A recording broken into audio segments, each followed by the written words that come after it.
The question is yes, do you want to be free indeed? Then you got to understand this fact. You got to learn, which we've all learned the hard way. There's a time to embrace. There's a time to refrain from embracing. There's a time to build up. There's a time to tear down. We got it all backwards. There's times we're tearing down when we should be building up, and we're building up when we should be tearing it down. There's times he says, don't embrace. And you're out there trying to embrace it, getting involved with it. Because your peer pressure that aren't listening to his commands, following some 10 commandments or something, not realizing it was never given to make you righteous.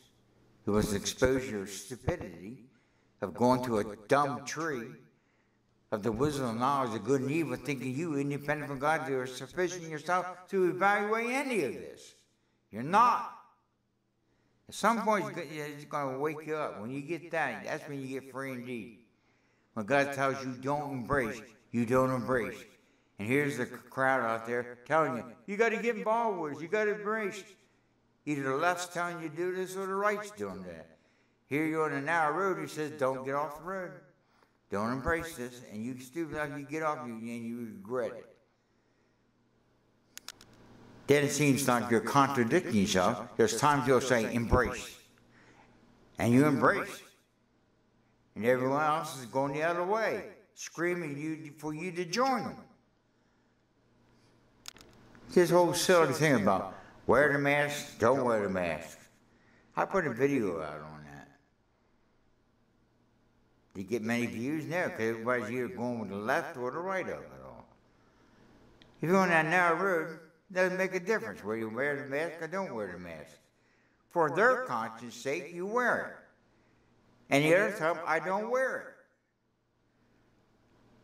it. And Paul got on trial for doing that and saying that. He says it. You don't put me on trial. I don't put myself on trial. That is how I live. As far as my conscience is concerned, one day he'll tell me to embrace, the next day he's going to tell me don't embrace. I live out of the faith of the Son of God. I listen to my Father. There's times when he says don't embrace, I don't embrace. When he says embrace, I embrace. When he says build up, I build up. When he says tear down, I tear down. Oblivious to the fact of anyone left or right of all this. You can please some of the people sometimes, but you can't please all the people all the time. Why are you trying to please people? You're trying to please your peer group. You're in the world, you're trying to please the world. When you get involved with religious peers and you're trying to gain the approval and acceptance of your peers. You find out that you got the love and acceptance of your Father, and for the longest time he's taken all your stupidity and worked it to his good.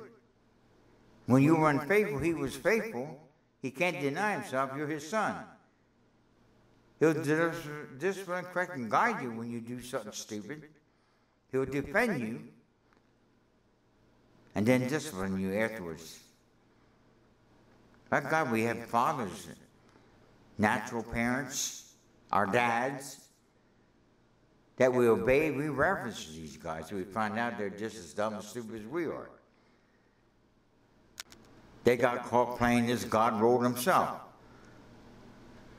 It's Dad's way or the highway. Come on. If father had any brain, if your dad had any brains at all, he would teach you to go to your father and wait to your spirit. And he'll tell you when to embrace, when not to embrace, when to build up, when to tear down. Lean not to your own understanding, but all your ways acknowledge him. He would direct your path. And you're not contradicting yourself. Why aren't you contradicting yourself? You're listening to the voice of your Father. He's telling you. It's not your opinion or the opinion of someone else that you're following. That's freedom. No one's putting you on trial. You don't put yourself on trial. As far as your conscience, at the moment God's telling you to do something or not do something, your conscience is clear whether they understand or not. For mankind, for their conscience sake, he says that. Not for your conscience sake, but for theirs. The stupid thing about meat offered to idols. We don't have that problem today. But the principle of that is there. They were sure that demons were possessing that meat, that these pagans were offering their animal sacrifices. And demons were in the meat, and they were selling it on the marketplace. Paul would buy it. Others would say, oh, you can't buy that meat. It's been offered to pagan idols. There's demons in that meat. As soon as they said that, he would say, oh, then I won't eat here.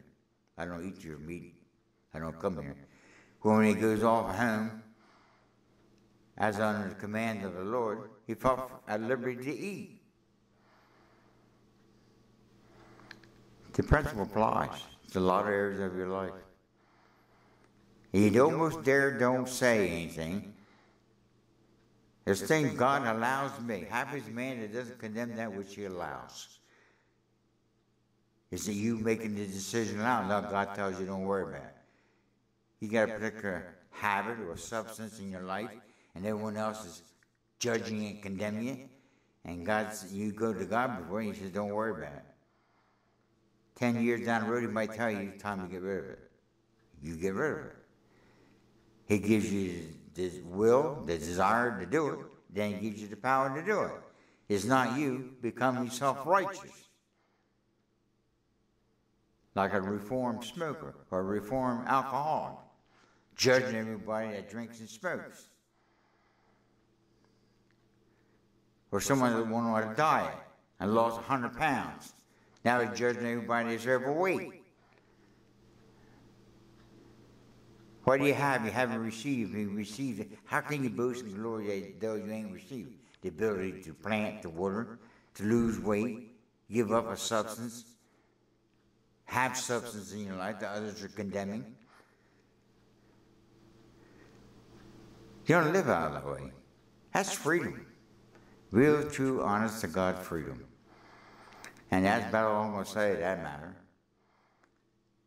Because most of the time we tear this apart and come up with left and right paradigms and opinions and ideas of what's good and what's bad.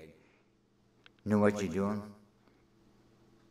You're doing exactly the same lie that Adam fell for. The devil said, you don't need God. You can figure it life all by yourself. You can make your own decisions. Yeah, we've seen what we're doing today. What was one time wrong becomes right. What was right becomes wrong. People cause to and fro by every winter doctrine comes down this fight, trying to appease their peers. Well, this wasn't accepted 60 years ago. Here we are today. Things that back then we used to make people's hair stand up, we're allowing it. Don't make it right or wrong. Either circumcision or uncircumcision avails anything. But a whole new paradigm of waiting and learning through your spirit, having the mind of your spirit, and your carnal, fleshly mind surrendering to that mind, and listen to the will of the Father, empowered by the Word of God and by the living Word of God, not the letter. The letter had you killing you, left and right, left and right. Not understanding the purpose of the law. The purpose of the law, what was it? You're breaking its purpose. He gets you to turn around, listen to your Father, and let Him direct your path. He leads you in the path of righteousness for His name's sake. You don't go about establishing your idea of righteousness. And you'll sound contradictory to people, because one day He'll tell you embrace, next day He'll tell you don't embrace. He knows better than you will ever think in your own carnal mind. God's never seen this, your ears never heard, nor is entered the deepest part of man's mind, the ability to make decisions independent from God. We're always going to be wrong. But thank God that in the early period of your life, He can work all of that still good. Romans 8:28. God work all things to the good, those that love Him and called according to His eternal purpose. He wants to get you out of this life. Set you free, and if He sets you free, you're free indeed.